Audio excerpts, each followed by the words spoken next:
Hello, dear viewer, it's me, the guy that said Aquemini wrong. Sorry about that. Deftones. They released their first good record in over a decade a week ago, and of course, because I'm a stupid dumb idiot, I began comparing it to their previous works. How does it stack up? Is it a top 3 album from them? Is it a bottom 3 album from them? I thought the only way to properly gauge this record's rank within their discography would be to first rank every Deftones album from bottom to top. So let's get started, shall we? Coming in at dead last, I've got Gore, Deftones' 8th studio album and comfortably my least favorite record in their catalog. Released on April 8th of 2016 to relative critical acclaim, oddly enough. It followed Koi no Yokan, one of their most unique and cohesive projects to date, and to be frank, felt like they shit directly onto my chest and asked me to clean it up myself. Is every song bad on here? No. You can see my ratings on the screen, why would you ask that? My favorite track here, comfortably Phantom Bride. It has a Jerry Cantrell of Alice in Chains fame feature. Not that he's really carrying this track on his back, but he's a nice inclusion, I would say. It's a fantastic song, and I'll even give the opening track, Prayers and Triangles, a bit of praise.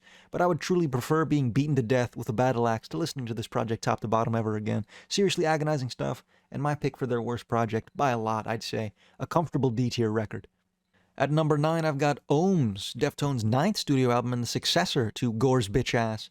Truly a worthy successor in all regards, I'd say. It's just as average of a project, I fear. I'd say this is a far more consistent project than Gore, but there isn't a classic on here at all. Truthfully, if you were to wipe Gore off the map, I might actually flinch a little bit.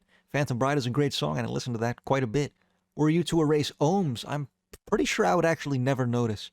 The title track is the best song on here, but not a noteworthy song in the grand scheme of their discography. And I'm incredibly happy they didn't conclude their discography with this project seriously. Very uninteresting record, and very deserving of the 9 spot, I'd say. A slightly better record, but still D-tier.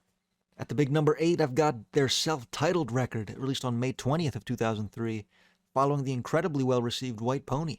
It had some massive clown-sized shoes to fill, and to say it didn't fill those shoes is perhaps the largest understatement I've ever made on this channel.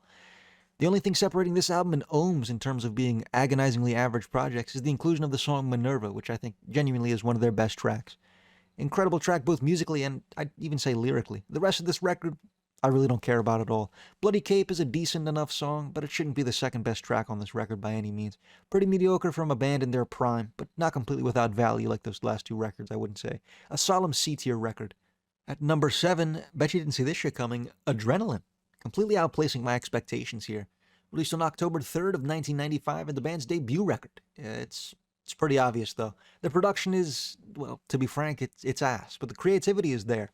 The vocals are there, some of their best guitar work ever, I would say as well. I wouldn't say it's all that consistent, but there's some heavy-hitting tracks on here, absolutely. My favorite is Bored, though that's not necessarily a 1 in a trillion response there. Engine number 9, another fantastic track. 7 words, pretty good. There's some stinkers on here, but I enjoy my time while I listen to this record, I would say. It's still C-tier, but a little stronger than their self-titled record. At number 6, now don't blow a fuse, I have, seriously, don't freak out, Saturday Night Wrist. Deep breaths, guys, we're going to get through this. These top 6, all albums I could throw on and smile for a majority of the time, I'd say. Released on Halloween Day of 2006 and the final record recorded with the late Chi Chang, the band's original bassist. Perhaps the most inconsistent album in their discography, to be honest. Some of the highest highs of their careers, with songs like Cherry Waves and Hole in the Earth, and simultaneously some of the lowest lows, if not outright their lowest lows. Gore-type shit on here.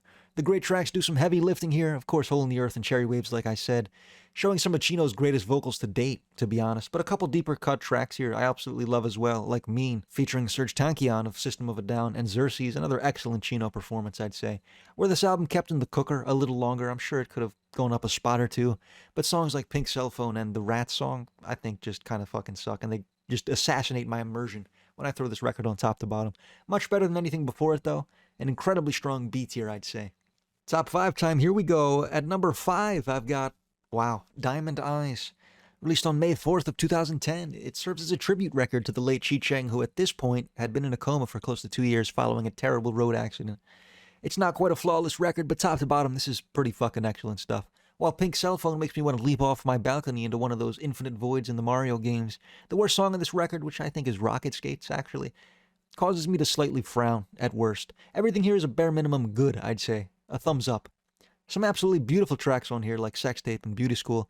Send the ladder to your girlfriend, fellas. And some absolutely heartbreaking tributes to Chi Chang on here as well, in tracks like Risk and 976 Evil. I like this album a lot. Completely interchangeable with the next album, I'd say. 4 or 5, wherever you want it. But definitely a tier above Saturday Night Wrist, I'd also say.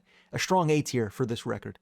At number 4, I've got the brand spanking new Private Music. released on August 22nd of the big 2025. Honestly, I think this is a fantastic record from these guys. I'll be honest, dear viewer, I was shaking in my boots, teeth chattering, knees buckling on the 21st at 11:58 p.m. Eastern Standard Time. After Goran Ohms, to say I wasn't optimistic is the biggest understatement I've made since the last one earlier in this video. This was a massive 180 from those records, though, thank God. Produced by Nick Raskulinacet. I'm sorry, how was I possibly supposed to say that? The same guy who produced Diamond Eyes and Kono Yokan, two of their better records in recent memory. I Think About You All the Time, an incredibly beautiful track. Send that one to your girlfriend as well. But do note I haven't tried that one out. This is uncharted territory, a theory I'm crafting, so please let me know how it goes. Milk of the Madonna and My Mind is a Mountain, two far more standard metal tracks, but two fantastic ones in their own right, I'd also say. Departing the Body, perhaps my favorite album closer in their discography. And damn it if it wouldn't be a fantastic way to close out their whole discography. Perhaps it's recency bias, but I think this is just a touch more consistent than Diamond Eyes, so I give it the slight edge here. Still a strong A-tier record, though. At number 3, I've got Around the Fur, the band's second studio record, released on October 28th of 1997. The band had a little bit of cheese in their pocket after Adrenaline's release, and it shows, man. Far better production on this project, and just kind of an Adrenaline 2.0, to be honest. Has that same heavy tone that Adrenaline had, it's just kind of honed to perfection. My favorite track here, of course, Be Quiet and Drive Far Away. Genuinely one of the greatest songs I've ever heard, and probably the best track in their catalog. The title track, also fantastic, and of course the opening track, one of the best album openers I've ever heard in my life. Not a song on here I'm ever disappointed to hear. Really, really strong project. S tier for this bad Larry. At the big number 2 spot, I've got Koi no Yokan, released on November 12th of 2012, and the band's 7th studio record. The last album before the Gore incident, as I'll now be referring to it. The title of the album is in Japanese here, translating to The Premonition of Love. It's not quite love at first sight, but it's the knowing that you're going to fall in love with someone when you see them. That kind of feeling. The album, I find, is just as beautiful as that sentiment is, top to bottom. The way this album flows is seriously incredible. It feels almost progressive at some points. Seriously a fantastic project, top to bottom. I like every single song here. The album wouldn't be complete, even without its worst song.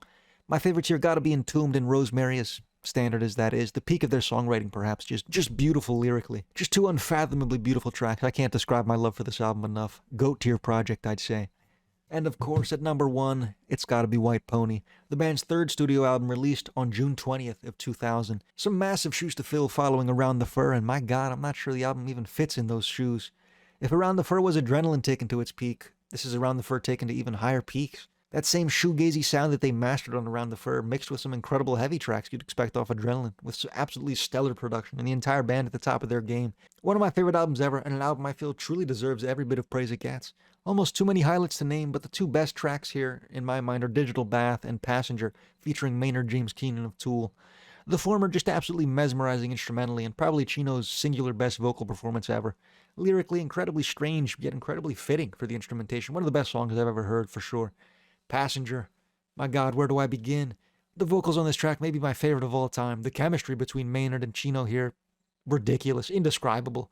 So goddamn good it's crazy, and comfortably one of my favorite tracks ever. It's not even mentioning Change, perhaps the song the band is known for. And tracks like Knife Party and Fate Seira and Pink Maggot, my god, this album is just legendary. Top of the GOAT tier for this record, with ease. And that's all I have written here. A little shorter on this one. Hope you enjoyed. Thank you very much for watching. Also, I'm going to be live tonight at 11 o'clock Eastern Standard Time. I'm going to be going through a hot takes thread. Maybe hop in the stream. Maybe leave a hot take if you're feeling froggy. Please, press whatever the fuck the hype button is. I kind of want to see what it does. And subscribe and stuff. I'll see you in the next one, I hope. Peace.